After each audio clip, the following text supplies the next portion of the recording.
तेरे बिन जी लगदा नहीं है, बस तेनू चाहवा मैं हुण रवां मोड़।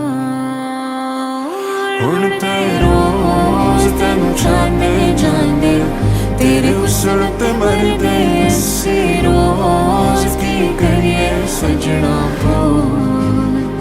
हाँ तेरे ही झोल ते नचने सारे, तेरे प्यार च करिए की हुण बोल।